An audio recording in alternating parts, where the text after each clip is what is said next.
Hello, everybody.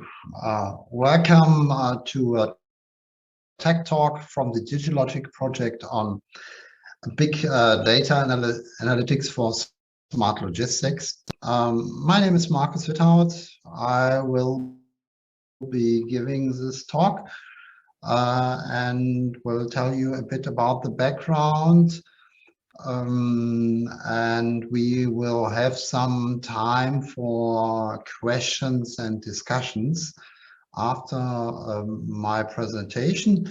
You can write down in the chat if you have any questions or if you want to add something on the topics I present. You can also ask questions in between. And yeah, so I will commence. As one can hear, I'm a German, and I'm working at a German research institute, which is called Fraunhofer IML, which is close to the Technical University of Dortmund. We have some connections there, and we are addressing a lot of topics in the fields of logistics. You see some photos here from our labs. And today I will be talking about big data analytics for logistics in the context of the DIGILOGIC project. So I'll start about giving some background on what is this DIGILOGIC project and why I'm giving this presentation here. Then we go into the basics on big data analytics and the application of big data analytics with some implementation examples from Africa, and then we have the Q&A section. About myself, that's how I'm looking when I wear a suit and a tie and glasses. This is Corona COVID look.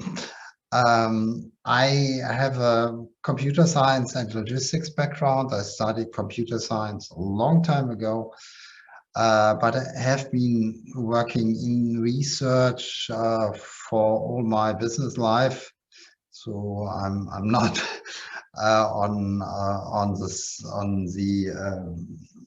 state of my study. Has been made some progress there, considerable progress. I have a background in logistics as well. I have a PhD on supply chain management topic, collaboration between suppliers and customers on vendor managed inventory. And I have been working, and I'm still working at Fraunhofer IML Institute for Material Flow and Logistics at Dortmund, doing a lot of research and development projects, both for public funded projects, but also for industrial projects, we call it, so for commercial companies. And you can find more about me on the DIGILOGIC Africa community platform. You just need to log in, do it. You can get a lot of information there for community members, what we are doing there within the DIGILOGIC project. So DIGILOGIC. It's a European research project. It's funded by the European government or the European taxpayer.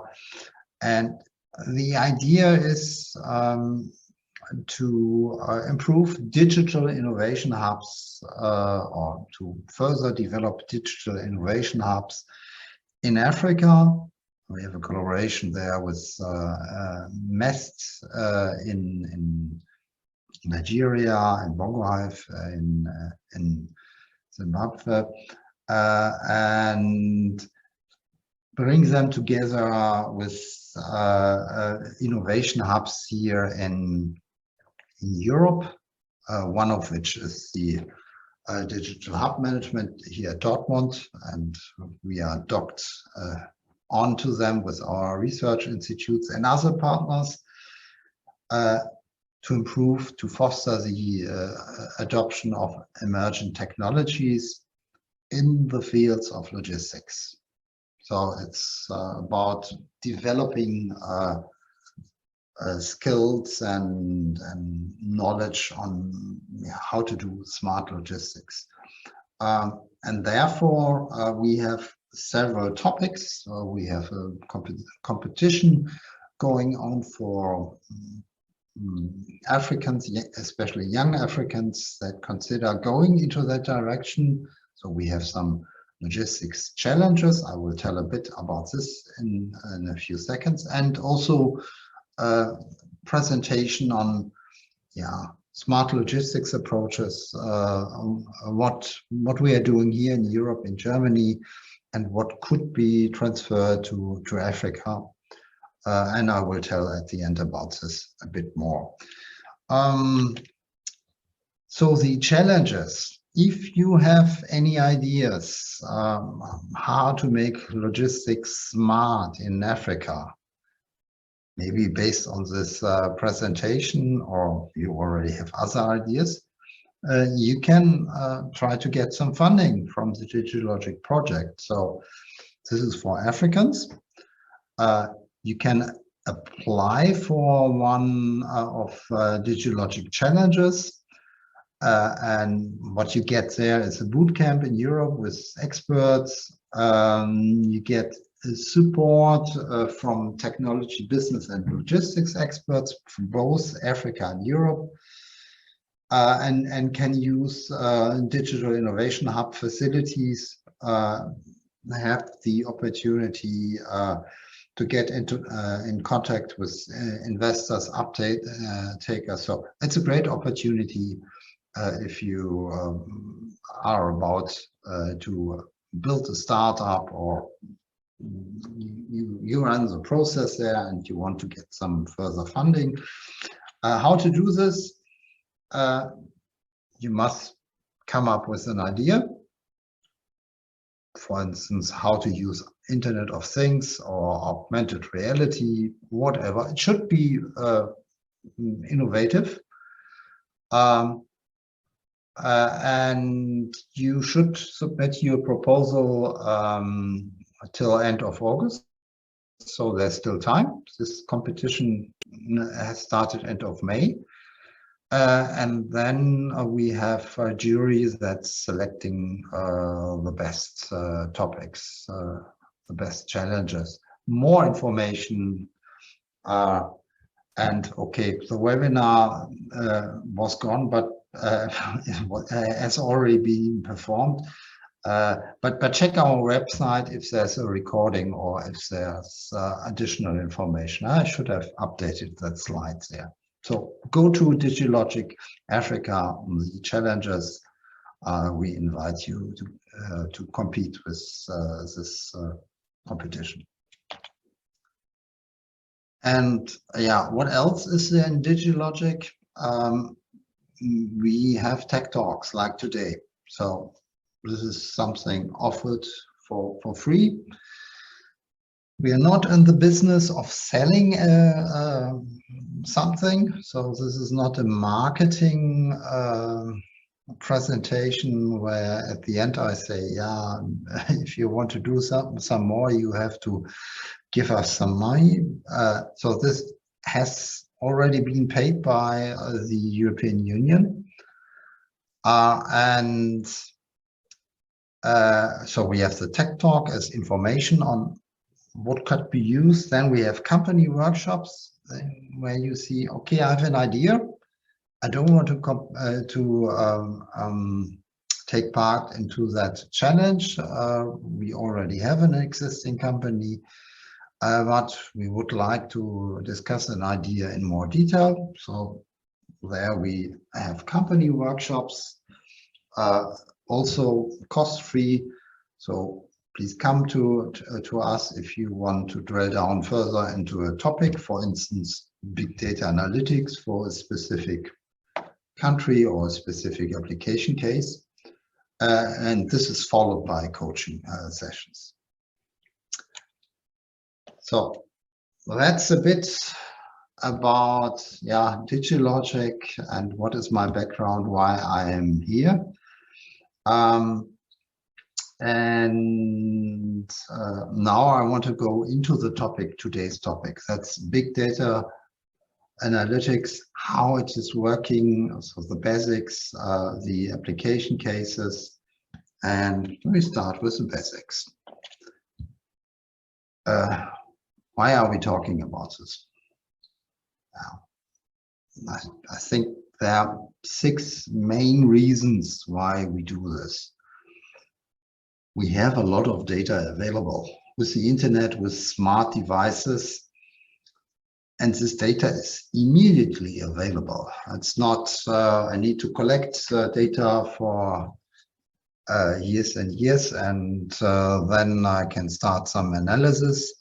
No, data is available in many cases rather quickly. That can come from people, but it can also come from sensors, smart sensors, which have become cheap. So more data sources, for instance, sensors at machines or precipitation measurement, weather data from public sources. And yeah, this data analytics or big data analytics is always a question, how much data do you need so it becomes big data? Actually, I don't care. So data analytics allows us to make better decisions. And there are cloud solutions that store this data, makes it easier to come up with big data solutions. And analytics solutions are available. So technology is there, and this will increase the adoption and the benefits of big data analytics. Large consumer companies do this a lot. So if we are talking about Apple, Amazon, Meta, Facebook, and so on, they collect a lot of data and they generate value with this. So take Netflix, Amazon Prime, the recommendation on which TV shows one can see based on what this person has seen so far and what many others have seen so far. This is all big data and machine learning approaches. So and this is relevant for Africa as well. It will become more relevant. So this is some data on internet presentation in Africa by country. The situation at the end of last year. Of course, we have a divide there. So we have Northern Africa, Morocco, Egypt, and so on, that have a high proliferation of internet services, and South Africa, and then Mauritius, Seychelles, and so on. But the sub-Saharan countries are catching up more and more. And yeah, this becomes relevant. And with internet availability, internet users, you have more data sources that you can use for data analytics. It's also with social media that is catching up. But here we have large differences between regions, especially Western and Eastern and Central Africa are still on a very low level. So approaches that are working here in Germany or in Europe that rely on social media they can not yet transfer to Africa. But we assume that this will pick up as well. And what is still increasing, or what is increasing, it's e-commerce in Africa. Number of online shoppers in Africa from 2017 to 2025, okay, 2025, and the upcoming years are forecasts. And with e-commerce, you generate a lot of data. You know from an account what people have bought when, or maybe what people have checked on what's interesting for them, but they didn't, and you can do some analysis based on this. Yeah, why? What happened here?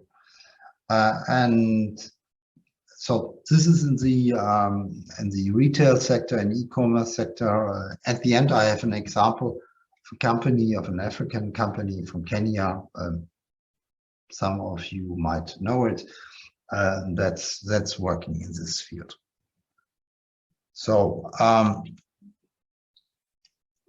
so we have internet, we have social media, we have e-commerce, and also the global sensor market will arise.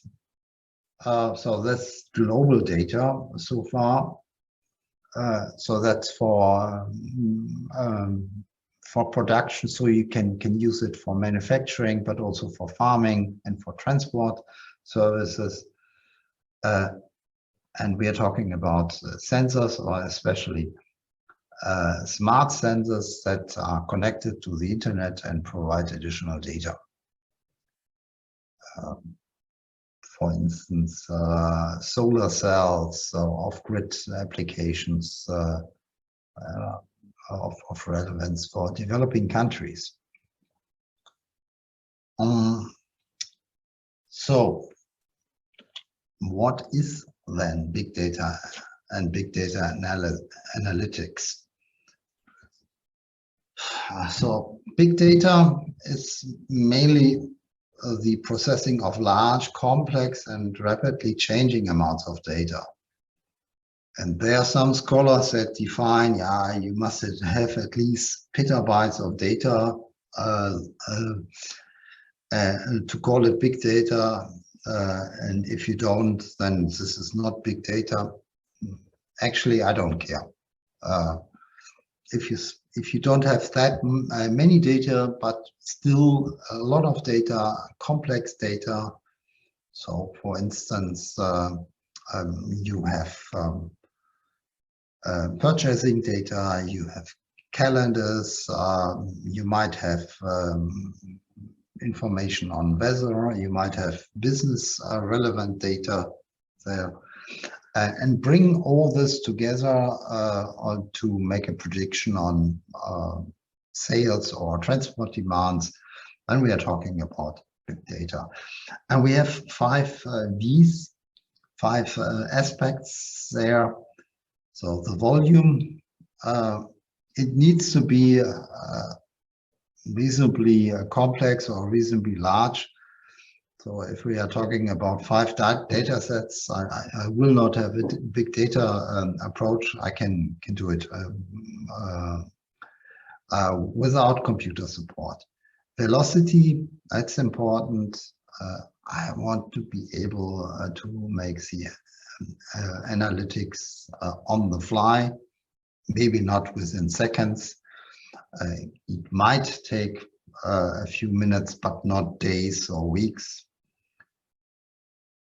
So that's a game changer from traditional approaches where you have monthly or even yearly reports and then you make your decision. Variety comes from data come off various sources and in different types. Sorry for this German that slipped in there. So it could be natural language information that you receive from social media. It could be temperature data, sales data, time data, or whatsoever. So a large variety. But what is also important is the veracity. So you have data that is truthful and reliable. If you don't have this, yeah, garbage in, garbage out.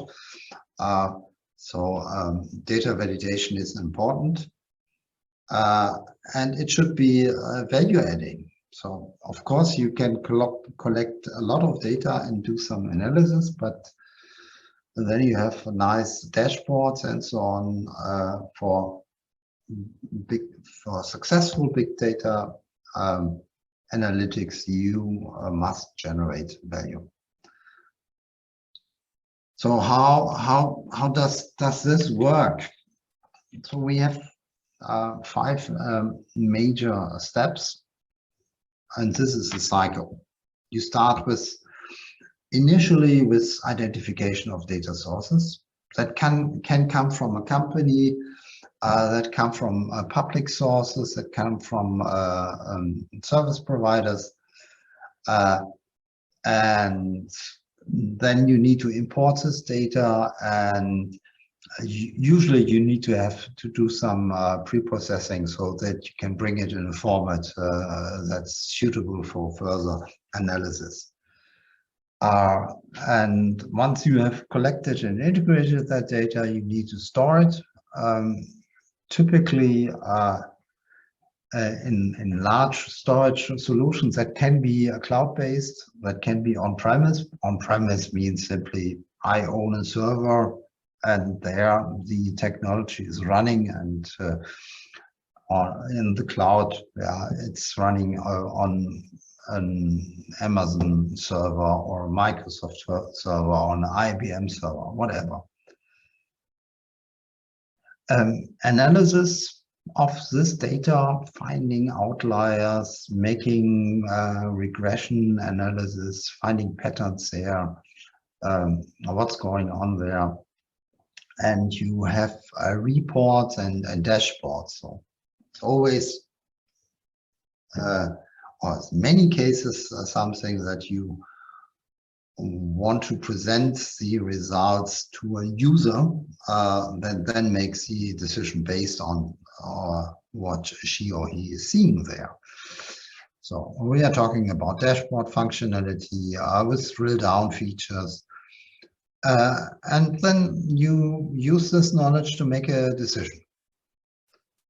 And then it goes on and on. From time to time, you will bring in additional data sources to increase the performance of the module. So that's the general way how this works. Of course, the devil is in the detail on which tools to select and what kind of algorithms can be done there.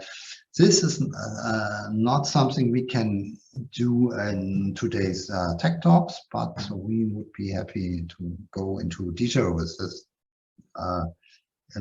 for instance, in a company workshop. Talking about technology, there's a lot of tools and platforms that can be used for big data analytics. And here I've provided a list with 20-something most common tools in no particular order. So I start with Microsoft Power BI. It's a solution that can be used on-premise, but also in the cloud. It's a commercial service, but it doesn't cost that much in comparison to other solutions. So it's the business intelligence platform from Microsoft. I would assume in the long term, this will replace Microsoft Excel. The same solution is from SAP. that goes to a different target group. So SAP as a provider of enterprise resource platforms, that's more for the big companies. CSense, yeah, data analytics platform with a large collection of drag and drop tools. You can have a look there, TIBCO Spotfire, that's covering natural language search and AI-powered data insights. ThoughtSpot and Q-Link, SAS Business Intelligence, Tableau, that's a big player. They are, I think, the market leader in terms of visualization and analytics platform. They are all commercial solutions. Then you have something that you can use for free from Google, but it's commercial because they use your data. So that's the business of Google, of course. So you have free dashboarding and data visualization tools, which integrate with other Google applications, but Google collects your data and they improve their analytics with this data as well. Then a solution Redash. So the code as such is open source. So if you are able to say, okay, I can compile it and run it on my server, and you have the time there, then you can do it. But they have also hosted versions which are commercial. Metabase, also another platform. Jupyter Notebooks, that's something open source. It's actually a web-based application for Python, and in that you can run a lot of different data analytics libraries. I will come on that on the next slide. IBM solution, Chartio as a provider that has been acquired by Atlassian, so it's now part of Jira. K9 analytics platform, you can see all the links there. And another cloud-based business intelligence and data analytics platform would be Luca, a RapidMiner as a solution provider here from Dortmund, Germany, and Domo as a tool that integrates and visualizes data from different sources. So you have always some differences. Some tools and platforms are more into the direction of visualization of information. Others are more into hardcore analytics, regression analytics. Oracle, so a competitor of SAP, has its suite for cloud business intelligence and the analytics application R, which is simply a programming language used in statistical computing and graphics.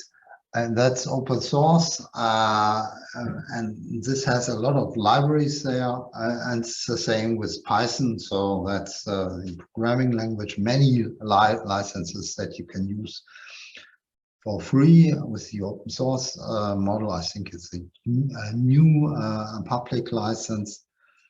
And last but not least, Excel. You can do data analytics with Excel. Of course, not with very large amount of data, then you have to switch to other solutions.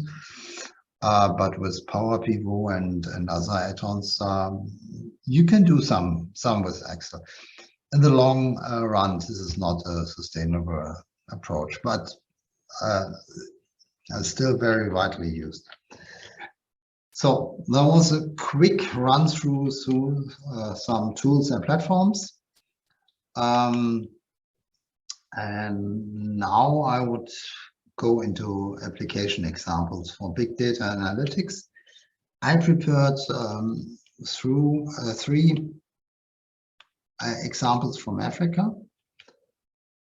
And if somebody from the participants can add on that a bit more, please do so. I start with FarmCrowdy.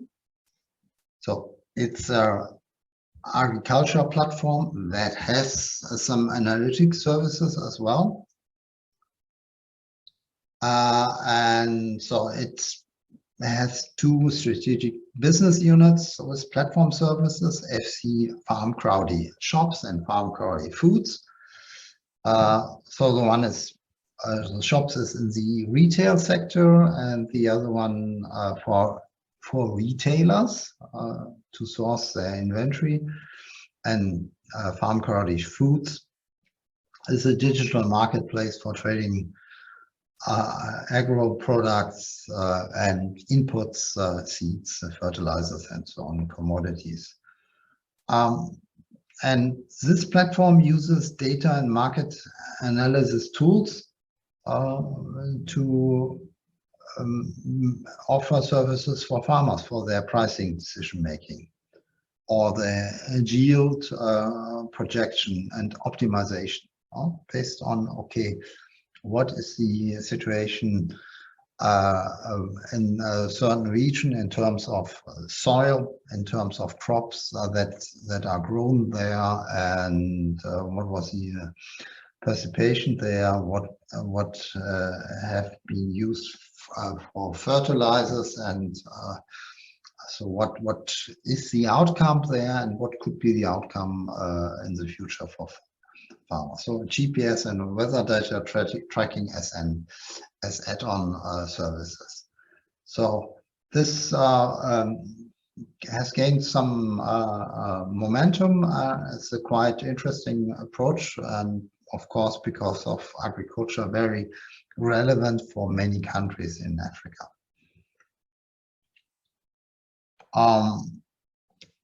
Another agriculture platform for farmers is Kitovu. I hope I pronounced this right.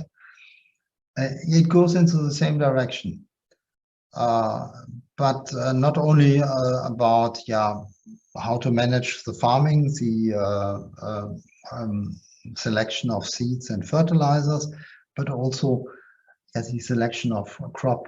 What is the market demand? In which direction does it go? So that a farmer typically now makes assumption about the market demand and then pushes the products there. To get this information earlier and make recommendations on what to grow. So it's a platform for farmers. And the third example is well established. It's an e-commerce company, Copia, founded in 2013 in Kenya. So founded as an e-commerce platform, offering things we here in Europe know from Amazon and other platform providers, so that you can offer their products, that you do some kind of payment services, delivery services, and the collection of goods ordered from pickup points. So that's the traditional e-commerce approach, but with this you get a lot of data, and that data can be used and is used for stakeholders. It can be retailers, that can be manufacturers, about the market landscape and the consumption behaviors. So that are just three examples on big data analytics. As you can see from the examples, usually they go hand in hand with some kind of e-commerce or platform solution. And my opinion is the time is there to start more about thinking data analytics approaches for Africa, because we get more and more information. So this leads me to the Q&A block. Do you have questions?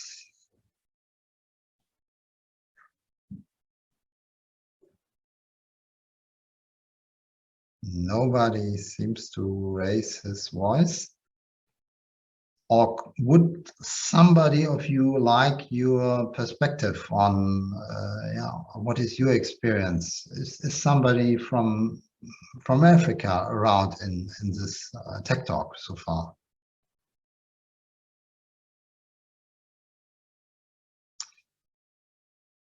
Or I ask the question. There's a question from Somia Bujic.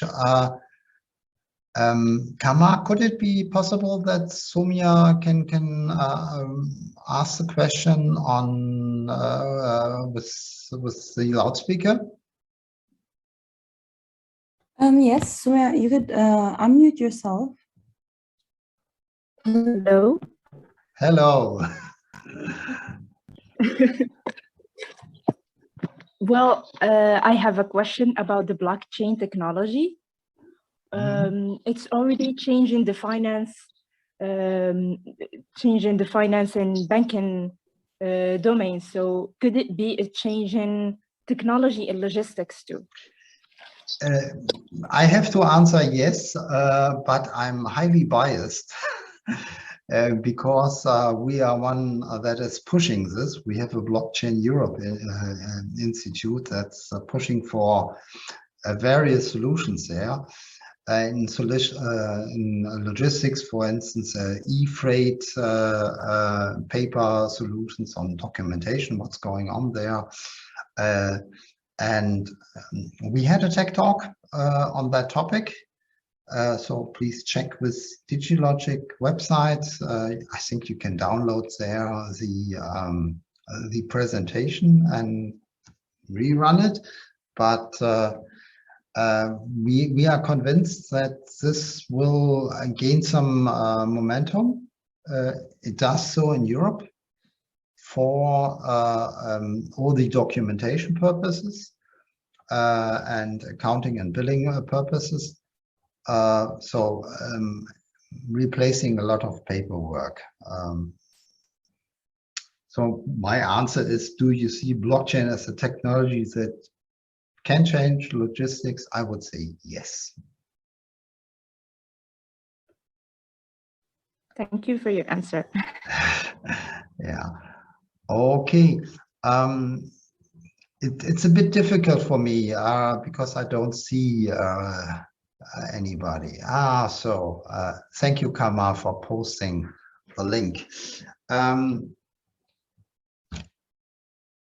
In case there are no further questions, I do a little bit of marketing. So if you are thinking, yeah, blockchain or artificial intelligence or e-commerce platforms, or today data analytics, I would like to know more, and I would like to discuss this in more detail with experts from DIGILOGIC. Please contact us, contact me. We can have a company workshop within the scope of our project, so that you would contact me to discuss about the topics of such a project, and this can be performed free of charge. If not, if this is too much for you, there are other resources available at the DIGILOGIC project. And please check out our websites here. And with that, I would leave it for now. Thank you for your time. Thank you for your question. And have a good day. Take care and bye.